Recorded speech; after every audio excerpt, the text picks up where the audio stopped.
Hello everybody, welcome back. Yes, Barca win করছে। Must win ছিল ম্যাচটা, মানে ম্যাচটা উইন করা দরকারই ছিল। এক্স্যাক্টলি সেটা হয়েছে। 7-2 রেজাল্ট, অ্যাগ্রিগেট 8-3।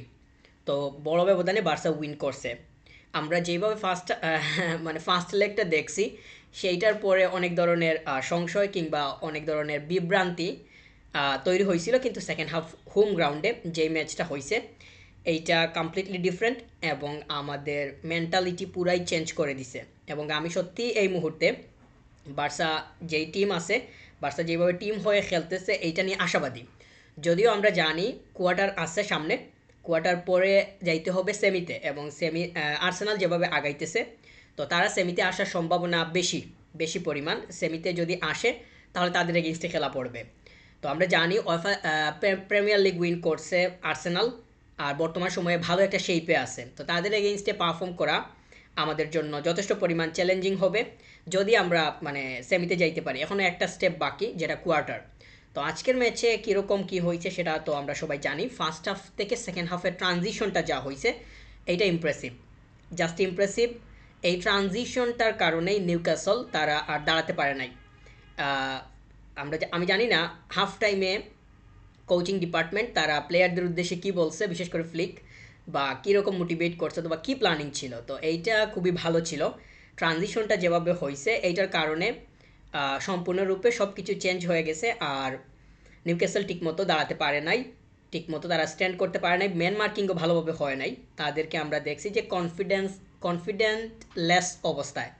বার্সার কনফিডেন্ট আরও বেশি পরিমাণ বুস্ট হয়েছে। অন্যদিকে নিউক্যাসলের তারা ডাউন হয়েছে, যদিও তাদের স্টার্টিংটা ছিল স্ট্রং। তারা যেইভাবে শুরু করছে পুরো পিওর এনার্জি নিয়ে শুরু করছে, ভালো এনার্জি নিয়ে শুরু করছে, কিন্তু সেটার রিদমটা ধরে রাখতে পারে নাই। তো এটা যদি ধরে রাখতে পারতো তাহলে হয়তো তারা ফাইট দিত সমানে সমানে, কিন্তু সেটা সম্ভব হয়নি। প্লেয়াররা টিম হয়ে খেলছে বার্সা। আমি যেইভাবে স্ট্রিমিংয়ে ছিলাম বা মানে ম্যাচের আগ মুহূর্তে বার্নাল, এরিক এবং রবার্ট, এই তিনটাকে স্টার্টিংয়ে চাইছিলাম এবং তিনটাকে স্টার্টিংয়ে দেওয়া হয়। তো এরিককে উঠিয়ে নেওয়া হয়, কিন্তু এইটা মানে দরকারই ছিল। এখানে মানে সমস্যা দেখা দিছে, প্ল্যানিংয়ে ঠিকঠাক মতো হয় নাই, অথবা আমরা দেখছি তাকে রাখাটা কোনোভাবেই যুক্তিযুক্ত, মানে কোনো কিছু হয় না। পরবর্তীতে রোনাল্ডো রাউকে পাঠানো হয়। বার্নাল পুরোই পেশন নিয়ে খেলছে, ফোকাসড ছিল। আর রবার্ট তো ডাবল স্কোর করছে খুবই কম সময়ের মধ্যে, 4 থেকে 6 মিনিটের ভেতরেই, 4 থেকে 6 মিনিটের ভেতরেই ডাবল স্কোর। তো রবার্ট লেভানডস্কির স্কোরিংটা অনেকটাই এক্সপেক্টেড ছিল আমার কাছে, কারণ আমি তাকে স্টার্টিংয়ে চাইছিলাম। এবং পুরো যেই সময়গুলো ফেরান আসছে পরে, যদিও 90 মিনিট মাঠের মধ্যে থাকে না, আর একটু সুযোগ দিলে হয়তো হ্যাট্রিক করে ফেলতো। আমি চাইতেছিলাম যে যেহেতু ডাবল স্কোর করে ফেলছে, যদি স্কোর করতে না পারতো বা দেখা যাইতো যে সমস্যা করতেছে, সেক্ষেত্রে ফেরানকে দেওয়া যাইতো।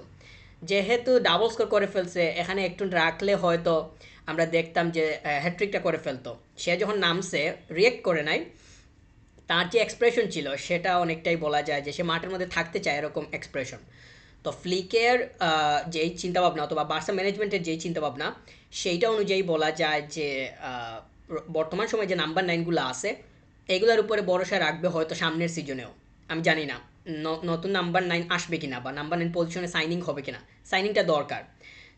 রবার্ট মানে আমাদের যে দুইটা নাম্বার নিয়ে আছে তারা কনসিস্টেন্ট না। এনিওয়ে ওইটা হচ্ছে ভিন্ন আলোচনা, ওইটা নিয়ে কথা হবে। রবার্ট যেহেতু ডাবল স্কোর করছে সেক্ষেত্রে অ্যাপ্রিসিয়েট করতে হবে। অ্যাপ্রিসিয়েট করা দরকার, বড় একটা স্কোর হয়েছে। ফ্যান্সরা যথেষ্ট পরিমাণে অ্যাক্টিভ ছিল একদম শুরু থেকে শেষ পর্যন্ত। এই পাওয়ার হোম অ্যাডভান্টেজ, হোম বেনিফিট, এইগুলা মানে খুবই জেনারেল, এগুলা মানে কাজে লাগাতে হবে, এবং এক্স্যাক্টলি সেটাই হয়েছে। নিউক্যাসলের মাঠে আমরা লেভেল করে আসছি, অথবা 1-1 ছিল। তো এখানে স্কোর বাড়ানো যায় নাই। মূলত অ্যাওয়ে গেমেই যদি ভালো করা যায়, সেক্ষেত্রে আমরা টিমকে নিয়ে আরও বেশি পরিমাণ মানে উৎসাহী হইতে পারি, অথবা ভালো প্রেডিক্ট করতে পারি। অ্যাওয়ে গেমে অবস্থাটা কেমন আর হোম গেমে অবস্থাটা কেমন, দুইটা কিন্তু ডিফারেন্ট। আমরা দেখতেছি একদম পরিষ্কার পার্থক্য আছে। তো এখন মানে যেটা শুরুতেই বলতেছিলাম, আর্সেনাল, তো আমরা তো কোয়ার্টারে আছি। কোয়ার্টার মানে পাড়ি দিলে সেমিতে যাব। সেমিতে যদি আর্সেনালও আসে তাহলে তাদের সাথে কিন্তু মানে তাদের মাঠে গিয়ে খেলতে হবে, অ্যাওয়ে গেম যেটা আছে।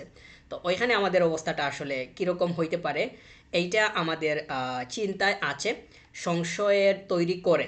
কারণ আমরা এই সিজনে একটা ম্যাচ খেলছিলাম বার্নাবিউতে মাদ্রিদের এগেনস্টে, ওইটা আমরা কিন্তু হারি। সেভিয়ার মাঠে গিয়ে খেলে আসছি, ওইটাও হারছি। চেলসির মাঠে খেলছি, সেটাও হারছি। নিউক্যাসলের মাঠে খেলছি, ওটা ড্র হয়েছে। তাহলে এওয়ে গেমের যে হিসাবটা আছে রিসেন্টলি, এই যে ফ্লটা আছে, এই ফ্লটা আমাদের পক্ষে নাই। এই ফ্লটা হোমের তুলনায় ভিন্ন। আমরা যদি একদম এই সদ্য শেষ ম্যাচের আগের ম্যাচের দিকে তাকাই, আগের ম্যাচটা ছিল সেভিয়ার এগেনস্টে, ওইটা কোথায় ছিল? ক্যাম্প নুতে, হোম গ্রাউন্ডে। এখন ক্যাম্প নুতে, হোম গ্রাউন্ডে। তাহলে হোমে আমরা কেমন খেলতেছি? এওয়ে হচ্ছে একরকম, হোমে হইতেছে আরেক রকম। এনিওয়ে, আমরা যদি চেলসির এগেনস্টে হোম গ্রাউন্ডে ভালো করতে পারি, অ্যাগ্রিগেশনটা যদি ভালো রাখতে পারি, স্কোরিং ব্যবধানটা, তাহলে তাদের মাঠে গিয়ে একটু খারাপ করলেও কভার করা যাবে। এইরকম প্ল্যানিং যদি হয় বা এটার এক্সিকিউশন মাঠের মধ্যে ঘটে, তাহলে হইতে পারে। মানে এখনও একটা স্টেপ বাকি, কোয়ার্টার, সেটা পাড়ি দেওয়া। আজকের ম্যাচ নিয়ে যথেষ্ট সন্তুষ্ট, এবং আজকের ম্যাচে আমরা যেরকম বিগত দুইটা ম্যাচকেই যদি নিয়ে আসি, সেভিয়াও যথেষ্ট টাফ অপোনেন্ট, যথেষ্ট টাফ অপোনেন্ট। তো সেভিয়ার এগেনস্টে বার্সা যেভাবে টিম হয়ে খেলছে, তার থেকে বেশি পরিমাণ বন্ডিং আজকের ম্যাচে, এই সদ্য শেষ হওয়া ম্যাচে লক্ষ্য করছি। এবং এইটা আশা জাগাইতেছে যে আমরা হয়তো এই সিজনে ভালো করতে পারি। আর যেই ব্র্যাকেটে আমরা আসি, এই ব্র্যাকেটটা পাড়ি দেওয়া সহজ। যদি আমরা আলটিমেটলি চিন্তা করি, তাহলে শুধু আর্সেনালই আমাদের জন্য একটা অবস্ট্যাকল। তবে খুব বেশি পরিমাণ প্রেশার নেওয়ার কিছু নাই। আগে কোয়ার্টার পাড়ি দিতে হবে। সেমিতে যদি তারাও তো কোয়ার্টার পাড়ি দিতে হবে, কারণ আর্সেনাল তো কোয়ার্টারে বাদও পড়তে পারে। শুধু তো মানে ডাইরেক্টলি সেমির কথা চিন্তা করলে আর্সেনাল যে এখানে আসবে এমনটা না। আমি আর্সেনাল করতেছি এই কারণে, প্রিমিয়ার লিগে তারা যেভাবে খেলতেছে আর চ্যাম্পিয়ন্স লিগে যেরকম আছে, দুইটাকে একসাথে করলে তাদের পারফর্ম, কিংবা আমরা যদি টপ দুইটা বা তিনটা টিমকে যদি আমরা বলি এই সিজনে ওয়েফা চ্যাম্পিয়ন্স লিগের হট ফেভারিট, তাহলে একটা নিঃসন্দেহে আর্সেনাল। তাহলে তিনটা টিমের মধ্যে যদি একটা আর্সেনাল হয়, সেক্ষেত্রে তার নামটা বারবার সামনে আনা এটা অযৌক্তিক কোনো কিছু হয় না। তো লেটস সি, ওইটা ওই সময় দেখা যাবে, যখন মানে আসলে দেখা যাবে। এখন কোয়ার্টার, আমি পারফর্ম নিয়ে খুব বেশি পরিমাণ হ্যাপি, খুব বেশি কিছু বলার নাই। যথেষ্ট পরিমাণ ভালো পারফর্ম হয়েছে, টিম ওয়ার্কটা আমরা লক্ষ্য করছি। আমি একটা জিনিস হচ্ছে, ইয়ামাল, পেদ্রি, রাফিনহা, তিনটার নেটওয়ার্ক সিস্টেমটা কীরকম হইতেছে, এইটা দেখার বিষয় ছিল, এটা পর্যবেক্ষণের বিষয় ছিল। এক্স্যাক্টলি এটা ভালোভাবে কাজ করছে, এই নেটওয়ার্কটা ভালোভাবে সেটিং হয়েছিল। এবং আমরা দেখলাম যে তিনটাই যেভাবে ওয়ার্কআউট করতেছে মাঠের মধ্যে বা যেভাবে কাজ করতেছে, এইটা আসলেই অনেক বেশি আউটস্ট্যান্ডিং ছিল। এই তিনটা প্লেয়ারকে যে আটকাইতে পারছে আর্সেনাল, আমরা আলটিমেটলি সেটা বলতে পারবো না। তো এইটা প্রত্যাশিতই ছিল, ম্যাচের আগেও বলতেছিলাম, এক্স্যাক্টলি এখনও সেটা বলতেছি। এই নেটওয়ার্ক সিস্টেম যেটা আছে, এটা বারবার মাঠের মধ্যে দরকার, মানে ফ্রিকোয়েন্টলি, কনস্ট্যান্টলি দরকার। তাহলেই টাইটলের কাছে যাওয়া যাবে। আমরা তো টাইটলের খুব কাছে গিয়েও যাইতে পারতেছি না। আর আজকাল তো যেই অবস্থা, ফাইনালিস্ট হইলে, রানার আপ হইলেও রানার আপকে মনে রাখে না। আর সেমিফাইনালিস্ট হইলে কিংবা কোয়ার্টার ফাইনালিস্ট, এইগুলা তো আসলে কাউন্টই হবে না। তো গত সিজনে আমরা কোথায় গেস্ট অফ হয়েছিলাম সেটা আমরা জানি, ওইদিকে যাব না। শুধু এটাই বলবো যে ভালো করতে হবে, এবং যে নেটওয়ার্ক সিস্টেম আছে পুরো টিমকে নিয়েই যদি বলি, টিম ওয়ার্কটা এটা হোল্ড করা দরকার।